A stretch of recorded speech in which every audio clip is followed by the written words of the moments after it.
Hey guys, welcome back to my channel and another video. For those of you who are actually new to my channel, welcome. My name is Nicole. I make bookish related content, massive book lover and book reader. So thank you so much for clicking on my channel, and I hope you press the subscribe button for more book content. But as you guys can tell by today's title, I am going to be doing my September TBR video. We'll start off by saying I still don't know what my book club read of the month is for September. I just got sick of waiting and just knew that if I waited any longer, there was no point filming this video and putting it up. I am just gonna jump straight into this video and discussing the handful of books that I have picked to read. I did want to say as well that because I've had to wait to film this video, one of the books that I wanted that is in my TBR, I've already actually read. Another one I'm currently in the middle of. So I'm not going to be discussing those two books. I will just mention them in my wrap up video, but just know there's like another 3 books on this list that I'm not going to actually be discussing. But let's just get straight into the first book. So basically, as I've mentioned before to you guys, I am doing 1989 and Reputation reading challenge this year, and one of the prompts is to read a thriller. I think it's actually just for the rep. Yes, it's just for the rep challenge. Thriller is not a genre that I pick up and read frequently. The most thrillerish I get is if Colleen Hoover decides to write one. I picked up too late hoping it would be a thriller, and it just wasn't. So I actually spoke to my best friend, asked her for some recommendations because she reads thrillers, and she gave me some. I went to my local bookstore, couldn't find any of the books she had recommended, and instead picked up a book purely based on its cover, which is very on brand for me. And that book is The Soulmate by Sally Hepworth. I just thought the cover looked cool. I've seen it multiple times in this store, and I just thought, let's just pick it up and see what happens. I don't actually know if this is a thriller. Is this a thriller? Oh, yeah. The back of it does say thriller. Yeah, I just had this panic moment that it wasn't a thriller, and someone was going to be like in the comments, that's not a thriller. So, she's even an Australian author. Didn't even know that. Love that for me. This book, I don't know much about except what's on the blurb. It looks like we're focusing on Pippa and Gabe, who are married. They're having a great life. They've got 2 daughters, supportive family. They live on a cliffside home. And then it looks like Gabe is a bit of a local hero since he moved to the cliff house. He's talked 7 people down from stepping off the edge. And when he fails to save the 8th, a sordid web of secrets begins to unravel, pushing bonds of loyalty and love to the brink. So it sounds like their perfect idyllic marriage is probably not the case. And then it also says, he said she jumped, he wouldn't lie. So it's like, is the 8th person his wife? I don't know. I'm intrigued to find out. It sounds pretty cool. I love the fact now that I know it's by an Australian author, which means it might actually be set in Australia, which would be cool to read about. I feel like with thrillers, 1 or 2 I've actually read, you're better off going in knowing less, because I feel like that's going to ruin it. So hopefully this one is good and I enjoy it, but that is going to be the one that ticks off that thriller prompt for me on the rep reading challenge. And then the next book I have decided to read in the month of September is Hooked, also to do with the 1989 reading challenge. One of the prompts is for the song Wonderland, and it is basically to read a retelling. I've really struggled to find a prompt for this one just because like the retelling books I have on my shelf I've already read, and I didn't want to reread. I'd rather read a new book. And I remembered that I picked up ages ago the first 4 books in the Never After series by Emily McIntyre, and the first book is called Hooked. I even still have the price tags on it. But this series is basically just retelling of fairy tales. So this one, obviously Hooked, focuses on Peter Pan. They're also like, I'm not sure how much of like the fantasy element of those stories comes into play in the books, but I do know they're like contemporary novels, and there's like a twist to the series. They're a bit more, I think, like dark adult novels. For example, we've got James has always had one agenda: destroy his enemy Peter Michaels, who I'm presuming is Peter Pan. When Peter's 20-year-old Wendy shows up in James's bar, he sees his way in. So obviously Peter Pan, Wendy is Wendy, instead of them being like friends, potentially love interests, father-daughter relationship. So there's a bit of a twist on it. So obviously Peter and James, I'm presuming James might be Captain Cook. Is it Captain Cook. Captain Hook, because I don't think you ever learn Captain Hook's first name. I might be wrong. So I thought that this one one would be a really good book to tick off that prompt, because obviously it is a retelling of the Peter Pan story, but also with a cool twist and more mature twist. I think these novels are quite dark. I think like they involve like crime and drugs and all of that kind of stuff. Yeah, so it looks like he wants revenge against Peter, but he also wants Wendy more. So I'm kind of intrigued that potentially Captain Hook and Wendy have a relationship. That's interesting considering he was an adult in the film and Wendy's like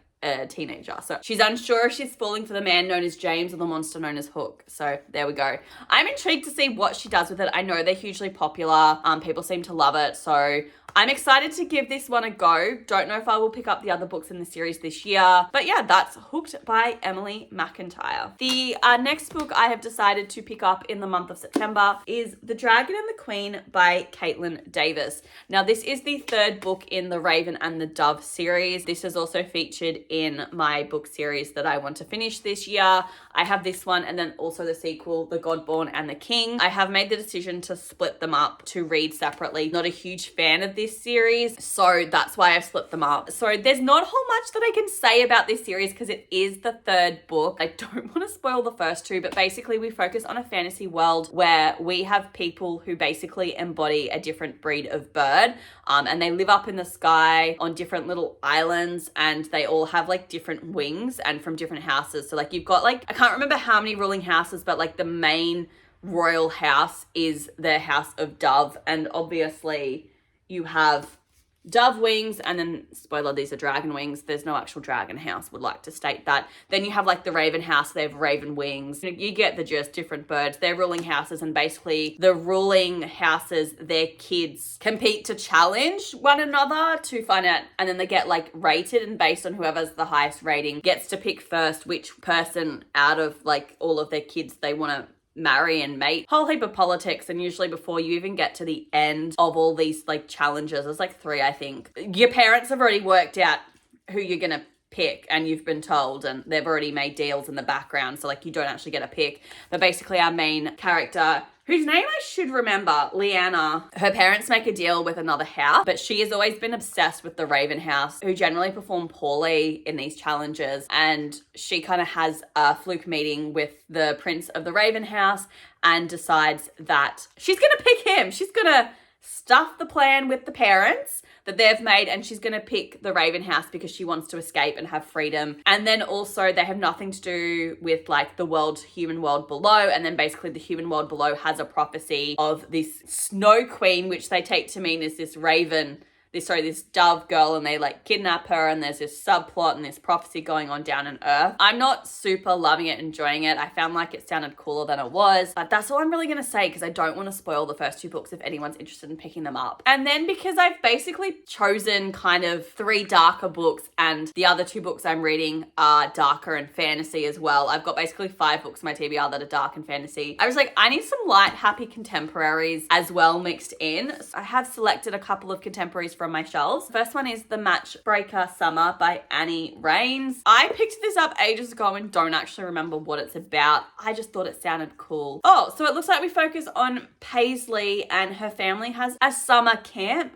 which she loves going to. And it looks like her mum's got a new boyfriend who wants to take them to Wyoming instead. And then we've got a love interest. Looks like Hayden comes into the plan. He's aware of Paisley's problem, and they basically come up with this idea that if a matchmaker can bring 2 people together, then maybe a couple of matchbreakers can do the opposite. Hayden and Paisley trying to break up her mum and their boyfriend because instead of going to the summer camp, he wants to take him to Wyoming. That's what it sounds like. I bought this purely because of the cover. I'm not gonna lie to you guys. And now I've read the premise and I'm like, what have I got myself into? I'm intrigued to actually figure out what this book is about, and if that is correct, I'm presuming there's gonna be a bit of a love between Hayden and Paisley. Obviously there's gonna be some tension between Paisley and her mum and the new boyfriend. Interested to see how old they actually are, because I thought this was more of an adult novel, and now I'm wondering that's probably not the case and she's a teenager. So that's cool. We're gonna read it and see what I think of it. The cover's cute and I don't regret it at this stage, so it's fine. Technically, the 5th book in this video that I want to read this month is Lucky Leap Day by Anne-Marie Walker. This one was picked because it's literally been on my shelf for ages and I just feel like I need to read it. Plus there's a dog on the cover. I know a little bit about this book, but not a whole lot. We've got our main character, Kara, who is a fledgling screenwriter and basically decides that on, looks like February 29th, so leap day, she decides to get caught up in an Irish tradition of women proposing on leap day. I didn't know that this was an Irish tradition. Like I knew it was a thing that like women can propose on leap day, but I wasn't aware that's where it has apparently originated from. So that's interesting to know. She thinks that because she's had one too many whiskeys that when she wakes up in the morning that she's just imagined that she's done this, but actually wakes up with a hot dude in the bed next to her and there's a tinfoil ring on her finger. So didn't have a proper ring, but we've got a tinfoil one. Her flight is in 4 hours. Her clothes are all over the room and she has the most important meeting of her career in exactly 2 days. So she's like, I need to get on this flight and bail. And then we've got, this is probably the hot dude, I'm going to say Finn. He's got a dog. I'm going to say this little cutie in the middle. Spends his days going on auditions and his nights charming his new bride, obviously Kara. But is Finn just another aspiring actor after Kara's Hollywood connections? With limited time on his tourist visa, Finn and Kara must figure out if their love and marriage is real before the Hollywood honeymoon comes to an end. Did they actually get married? Is she in Ireland when she proposes and then has a flight back to LA? And Finn and his dog decide to accompany her back to LA. Okay, I've made connections with what was actually written on the back. Well, that's interesting. Because I'm like, how are they married already? I'm confused. Or do they say they're on a marriage visa so he can come? Like, how do you propose to somebody drunk that you've never met, wake up in the next morning and decide that, yeah, we're going to go through with this marriage when you've just been proposed? Like, who proposes and then gets married, especially to a stranger? Like, how drunk do you have to be to do that? I've never been that drunk that I have thought to do that. But that's also, I think, just more typical of my personality. I'm not impulsive like that. I'm intrigued. So is he on a marriage visa and that's what's running out? Or does he have another visa?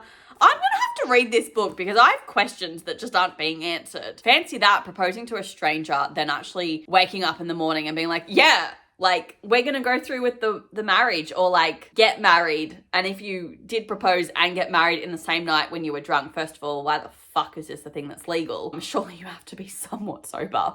Like, if someone's clearly intoxicated wanting to get married, like, surely you can just be like, no. I want to find out more. But also, like, the next morning when you wake up and you're like, oh my God, we got married. Like, would you not try to null it? Like, surely this is a thing you can do. Also, if she's in another country and she's not a citizen of that country, can she legally get married and have it be legal? Because, like, I would think that if you're going to get married in another country, surely there's paperwork that you would have to file in your normal country for that to be like a legal wedding. So I know you can get married overseas and stuff and it's still legal. I have so many questions and I'm not going to get them answered until I pick this book up. And I'm in the middle of another one and I kind of want to start reading it today, so I have questions about this marriage and its legitimacy. This is why I should read blurbs before I pick books that I want to read instead of just going, that looks pretty, I'm going to pick it up. So look, I think I have a good mix of dark, kind of heavy, fantasy-driven novels, and I've got some really intriguing contemporary, potentially romance YA novels that I want to pick up and read in between. So I think they're going to be really good palette cleansers for me in between them. So many questions about those last two books. They were not straightforward and simple and easy like I thought they were going to be. Alrighty guys, so that is the end of my TBR. I've picked like 8 books to read this month, which is pretty good. Hopefully I'll be able to get through them. If you have read any of these books, please let me know your thoughts down in the comments below. Let me know in the comments below what books you have picked to be on your September TBR as well. And if you are new here, please feel free to press that subscribe button. I do upload a new video every Monday evening. I hope you guys enjoyed this video and I will see you in my next one. Bye guys.